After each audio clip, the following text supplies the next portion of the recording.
राधे।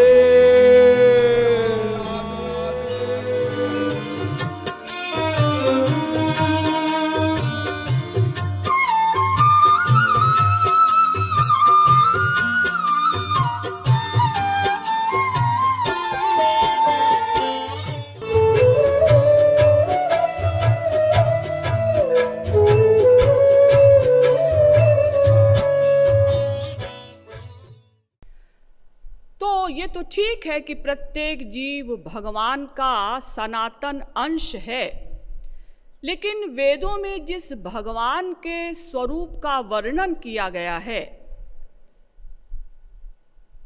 तो वो स्वरूप क्या है? यानी भगवान का असली स्वरूप क्या है? भगवान किसे कहते हैं? इसे हम वेदों के द्वारा समझेंगे। एक बहुत बड़े ऋषि हुए हैं भृगु ऋषि, बहुत बड़े ब्रह्मज्ञानी। तो एक बार उन्होंने ब्रह्मज्ञान के पूर्व सोचा कि मुझे ब्रह्मज्ञान प्राप्त करना चाहिए, क्योंकि बिना ब्रह्मज्ञानी गुरु के कोई ब्रह्मज्ञान नहीं प्राप्त कर सकता। तो मैं किससे ब्रह्मज्ञान प्राप्त करूं? तो ये भृगु ऋषि वरुण के पुत्र हैं। वरुण भी बहुत बड़े ब्रह्मज्ञानी थे। तो भृगु ऋषि ने सोचा क्यों ना मैं अपने पिता को ही गुरु बना लूं। भृगुर्वै वारुणिः वरुणम पितरमुपससार।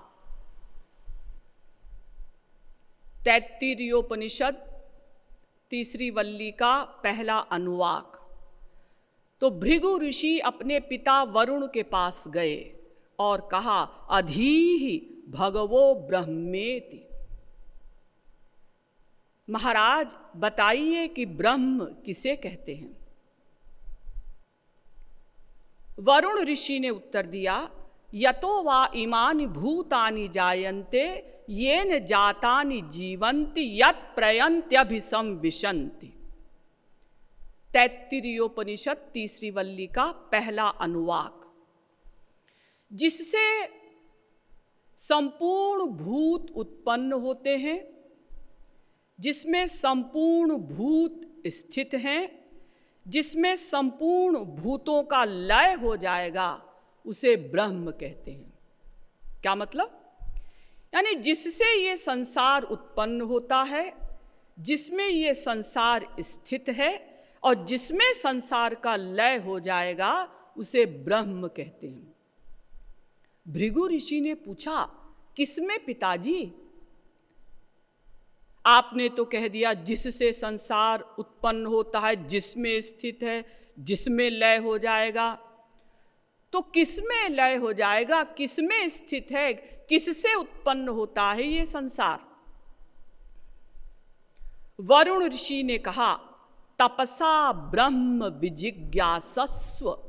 तपस्या के द्वारा जानो कि ब्रह्म किसे कहते हैं। स तपो तप्यत। तो भृगु ऋषि ने तपस्या की।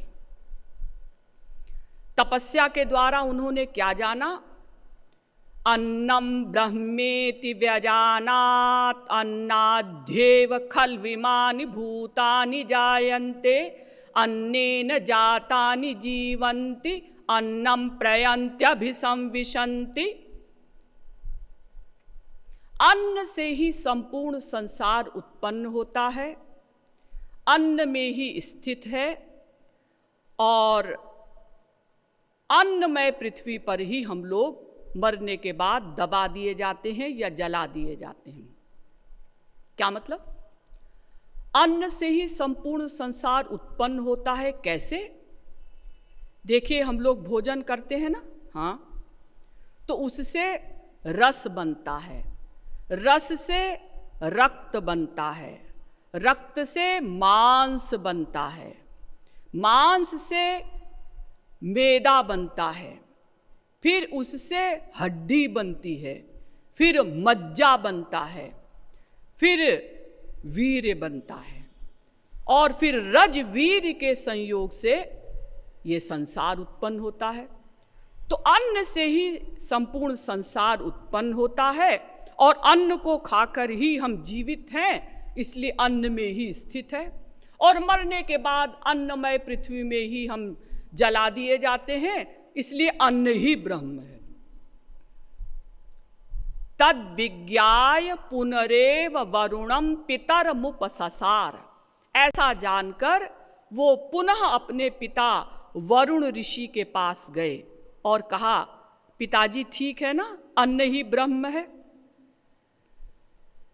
तो पिताजी कुछ नहीं बोले, चुप रहे, यानी तुम्हारा ये उत्तर ठीक नहीं।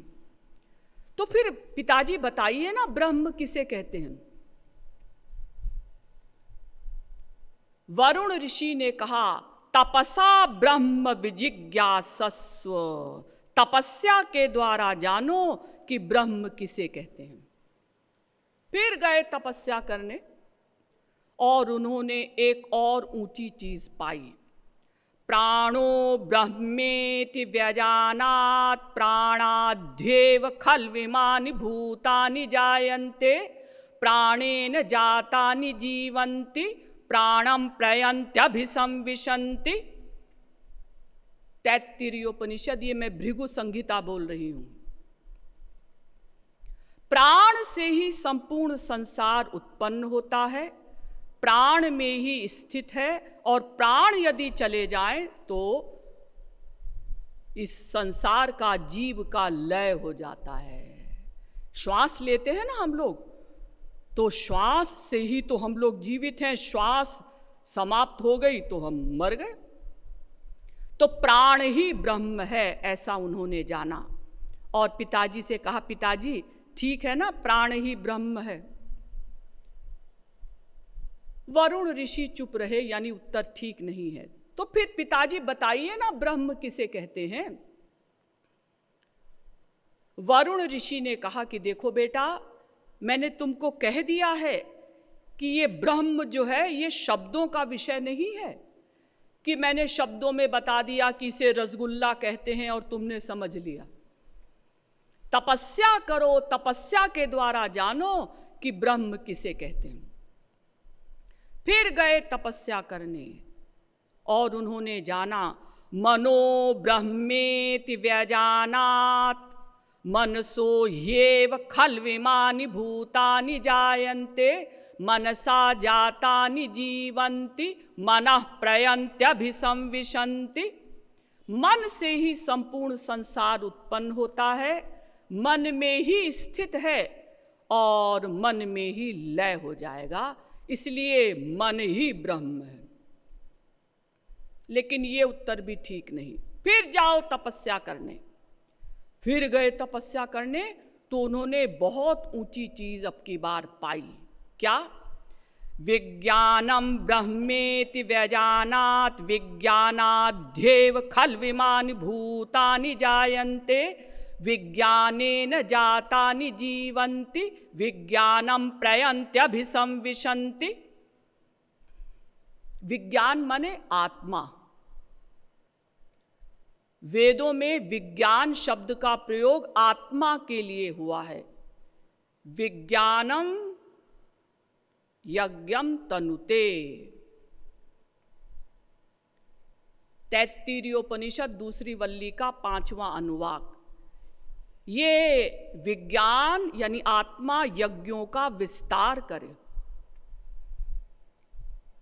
तो देखिए, अभी तक तो भृगु ऋषि जड़ चीजों में ही उलझे हुए थे। मन, प्राण, ये तो जड़ है ना, ये तो आत्मा की चैतन्यता को प्राप्त करके चैतन्यवत वर्क करते हैं, वास्तव में जड़ हैं।